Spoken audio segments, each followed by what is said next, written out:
तो कृषि विधेयकों को लेकर सरकार विपक्ष के निशाने पर है और कई किसान संगठन भी विरोध कर रहे हैं, लेकिन इन विरोधी आवाजों ने हरियाणा सरकार की चिंता को बढ़ाने का काम किया है।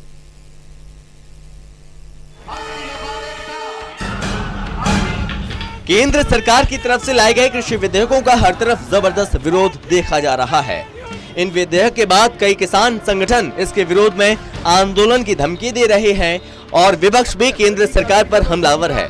लेकिन सरकार को सबसे ज्यादा चिंता, सबसे ज्यादा दिक्कत पंजाब और हरियाणा में हो रही है, क्योंकि पंजाब में कृषि विधेयकों के विरोध में सत्ता पक्ष और विपक्ष एक स्वर में ही बोलने लगे हैं। पहले कांग्रेस इन विधेयकों का विरोध कर रही थी, लेकिन केंद्रीय मंत्री हरसिमरत कौर के इस्तीफे ने केंद्र सरकार की मुश्किलें और ज्यादा बढ़ाने का काम किया है। एक किसान ही नहीं, उसके साथ मजदूर जुड़े हुए हैं, उसके साथ आरतिया जुड़ा हुआ है, उसके साथ दुकानदार जुड़ा, पूरी इकोनॉमी किसानी पे चलती है। जी, ये किसानों को लग रहा है हमारा एग्जिस्टिंग ढांचा हिल के प्राइवेट प्लेयर्स आके हमारा भविष्य नष्ट कर देंगे, जिस करके वो सड़कों पे उतरे हुए हैं। तो क्या इनकी सुनवाई नहीं होनी चाहिए? इनकी शंकाएं दूर नहीं होनी चाहिए? क्या कुछ उस बिल में ऐसे प्रावधान नहीं होने चाहिए जिससे ये एजिटेशन थमे? क्या ये समय है कि देश में किसानों का एजिटेशन हो? और सिर्फ मैंने नहीं, बहुत सारी पार्टियों ने इसका किया, और ये एजिटेशन सिर्फ पंजाब में नहीं, हरियाणा में, राजस्थान में, यूपी में, महाराष्ट्र में, कई राज्यों। मैंने कल अपने साउथ इंडियन एमपी से बात करी, उधर भी किसानों का विरोध है। तो जो उनके फायदे का बिल लेके आ रहे हैं, कम से कम उनको तो फायदा नजर आए।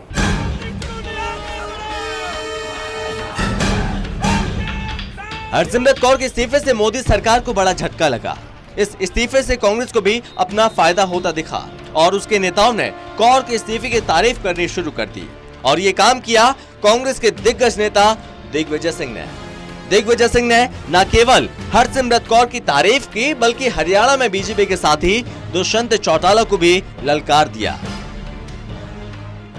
मैं बधाई देता हूं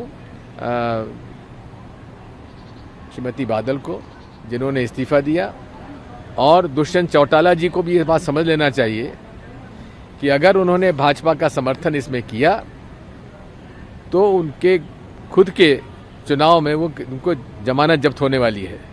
ये किसानों के पक्ष में खड़े हों, क्योंकि चौधरी देवीलाल जी के वो पौत्र हैं, और चौधरी देवीलाल जी आज होते तो क्या करते? सड़कों पे आ जाते। आप कुर्सी छोड़िए और भाजपा का विरोध करिए।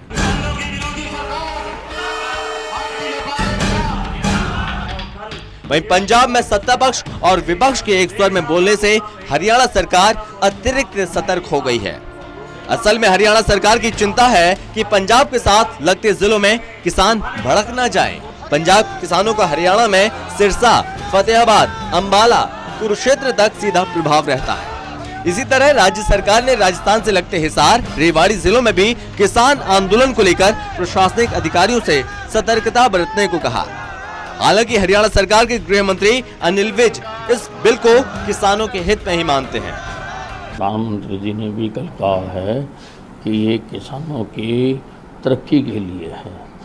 हिंदुस्तान तो आज़ाद हो गया था 1947 में, लेकिन किसानों को आज़ादी मिली है अब ये 3 अध्यादेश आने की वजह से।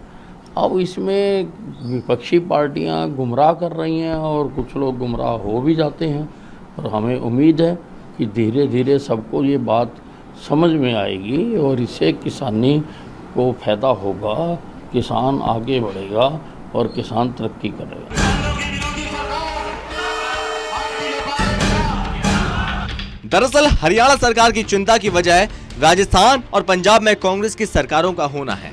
शायद यही वजह है कि हरियाणा बीजेपी के प्रदेश अध्यक्ष ओम प्रकाश धनखड़ खुद किसानों के बीच सक्रिय हैं।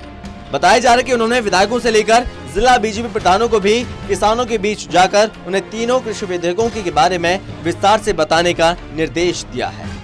दरअसल ये पूरी कवायद प्रधानमंत्री के उस भाषण के बाद की जा रही है जिसमें उन्होंने विपक्ष पर किसानों को गुमराह करने का आरोप लगाया था और मंत्रियों और पार्टी नेताओं से किसानों को बिल के फायदों को समझाने के निर्देश दिए थे। किसान और ग्राहक के बीच जो बिचौलिए होते हैं, जो किसानों की कमाई का बड़ा हिस्सा खुद ले लेते हैं, उनसे बचाने के लिए विधेयक लाए जाने बहुत आवश्यक थे। ये विधेयक किसानों के लिए रक्षा कवच बनकर के आए हैं। लेकिन कुछ लोग, जो लोग दशकों तक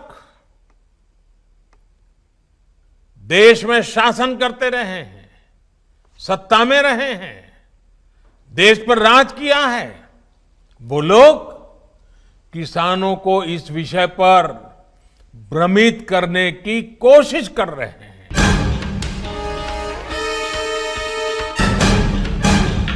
बता दें कि कृषि क्षेत्र के इन 3 विधेयकों पर लाए गए अध्यादेशों के बाद से इसका जबरदस्त विरोध हो रहा है, लेकिन मोदी सरकार इसे विपक्ष की साजिश करार दे रही है और लगातार कांग्रेस पर किसानों को गुमराह करने का आरोप लगा रही है, जिसके चलते पीएम को भी किसानों को समझाने के लिए सामने आना पड़ा। लेकिन विरोध अब भी थमता नहीं दिख रहा है। Special desk, total news.